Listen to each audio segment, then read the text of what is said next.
Terima kasih Anda terus di Mata Najwa, episode pilih siapa, Prabowo atau Jokowi. Selanjutnya saya akan undang untuk berorasi selama 1 menit mengapa capresnya lebih layak dipilih. Giliran selanjutnya adalah Castorius Sinaga, mohon maaf Pak Castorius Sinaga selaku tim kampanye Capres Prabowo Subianto. Kita berikan tepuk tangan Pak Castorius Sinaga. Prabowo, Bung Hatta. Terima kasih Pak Castorius sudah hadir. Ya. Terima kasih sudah hadir. Waktu Anda 1 menit untuk berorasi dimulai dari sekarang. Silahkan Pak. Terima kasih Najwa. Para pemirsa di rumah dan rakyat Indonesia, ada 3 faktor yang mendorong saya untuk memilih Prabowo Hatta menjadi presiden. Yang pertama adalah Prabowo Hatta adalah pemimpin yang tegas yang dapat mempunyai affirmative action untuk membawa gagasan luar biasa besar, yaitu Indonesia Bangkit. Yang kedua adalah Prabowo Hatta mempunyai konsistensi berpikir dan bertindak untuk menjaga kekayaan Indonesia, baik itu kekayaan alam untuk ekonomi kerakyatan maupun kekayaan budaya dalam artian keberagaman dalam rangka kesejahteraan rakyat Indonesia. Yang ketiga adalah hanya Prabowo Hatta lah yang bertekad untuk melanjutkan dan memperbaiki kesinambungan pembangunan kita selama 10 tahun pemerintahan SBY. Yang baik diteruskan, yang buruk dan yang kurang akan diperbaiki. Inilah 3 alasan utama mengapa saya dan juga saya mengajak rakyat Indonesia memilih nomor 1 yaitu Prabowo Hatta. Terima kasih Pak Castorius. Tadi ada keseinambungan, jadi Anda memang karena Demokrat ya? Tentu, ya. Tentu karena Demokrat. Kita dengarkan bagaimana politisi PDI Perjuangan Budiman Sujatmiko akan berorasi. Silakan Mas Budiman, kita berikan tepuk tangan. Waktu Anda juga sama, 1 menit, silakan. Assalamualaikum warahmatullahi wabarakatuh.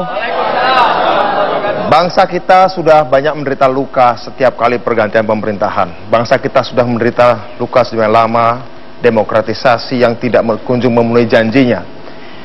Saya memilih Jokowi JK karena keduanya adalah 2 tipe pemimpin yang bisa menyembuhkan, bukan pemimpin yang menambahkan luka dan kebencian di antara kita sama.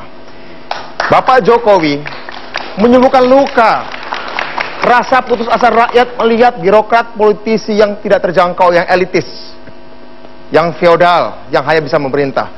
Pak Jokowi menyembuhkan luka itu dan hadir sebagai manusia di antara kita sesama. Dia hadir dengan jiwa dan wajah kita sendiri, bukan wajah orang lain yang asing dari kita. Pak JK menyembuhkan luka antara semana bangsa di Ambon, di Poso, di Aceh, di banyak tempat yang lain. 2 orang ini adalah pemimpin yang menyembuhkan, bukan pemimpin yang menambahkan luka pada luka yang sudah lama di bangsa ini. Terima kasih. Budiman, kita lanjutkan di sini. Terima kasih atas orasinya. Yang menyembuhkan luka. Kalau tadi tegas dan perlunya keseinambungan dalam pemerintahan. Tadi di awal, di bagian 1 dan kedua, kita sudah bicara soal kampanye hitam atau kampanye negatif, bicara soal rekam jejak. Saya ingin Anda berdua memberikan keyakinan atau memberikan argumen dari sudut yang mungkin sedikit berbeda. Bukan pada sosok personal capres dan cawapresnya, tapi tentang siapa orang-orang yang berada di belakang mereka, yang mendukung mereka, dan bagaimana orang-orang itu akan bisa memberikan nilai lebih pada masing-masing pasangan. Silakan. Pak Kasto? Ya, yang pertama adalah perlu digarisbawahi Najwa bahwa Prabowo Hatta ini merupakan duet kepemimpinan yang sangat saling melengkapi. Prabowo datang dengan ketegasan dan gagasan besar, Indonesia Bangkit. Hatta seorang negarawan yang sangat banyak berkecimpung di bidang pemerintahan yang bisa menerjemahkan dan mewujudkan gagasan-gagasan besar itu. Oke, siapa orang-orang di belakang ini dan bagaimana mereka akan bisa menjadi positif? Tentu kedua orang ini didukung oleh seluruh rakyat Indonesia. Karena apa? Seluruh rakyat Indonesia ini sangat begitu bermimpi, sangat begitu berkeinginan agar Indonesia ini bangkit dari keterpurukannya. Dan oleh karenanya saya kira di sini hal yang paling sangat esensial dalam kehidupan bernegara adalah di dalam leadership seperti Prabowo dan Hatta. Oke, Mas Budiman, siapa orang-orang di belakang Jokowi JK dan mengapa itu bisa menjadi nilai plus dan bukan nilai minus? Karena Jokowi dan JK adalah pemimpin yang menyembuhkan. Maka mereka yang berada di sekeliling Pak Jokowi JK adalah mereka yang menyembuhkan persoalan-persoalan sosial. Bukan sekedar orang partai politik bukan sekedar beberapa pensiunan militer, tapi terutama adalah mereka bagian dari civil society, NGO, pendidik, intelektual, pemikir yang banyak terlibat sehari-hari dalam persoalan-persoalan masyarakat.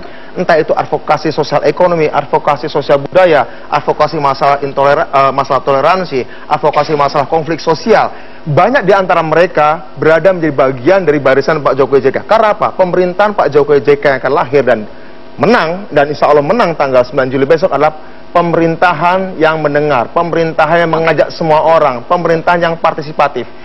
Rezim Orde Baru mengenalkan pendekatan teknokratis, seolah negara urusannya segelintir orang pintar. Rezim reformasi, demokrasi, menekankan pendekatan politis seolah negara urusannya segelintir orang berkuasa politik. Pak Jokowi JK akan mengajak bahwa ini adalah pembangunan Indonesia, adalah pembangunan semua orang.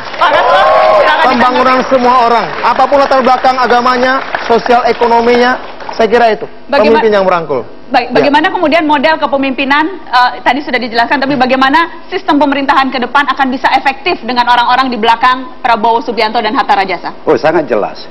Pertama adalah kalau kita lihat ya kondisi Indonesia saat ini, 10 tahun pemerintahan SBY telah meletakkan fondasi penguatan sistem, baik itu sistem demokrasi, sistem ekonomi, posisi Indonesia di luar negeri. Nah, sistem ini akan bisa dilanjutkan bila ada kapasitas kelembagaan dan juga bila ada orientasi yang jelas tentang Indonesia bangkit, dan ini di zaman Prabowo Hatta.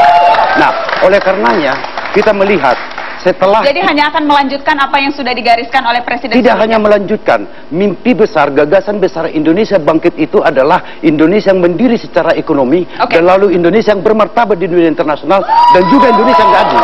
Mas Budiman?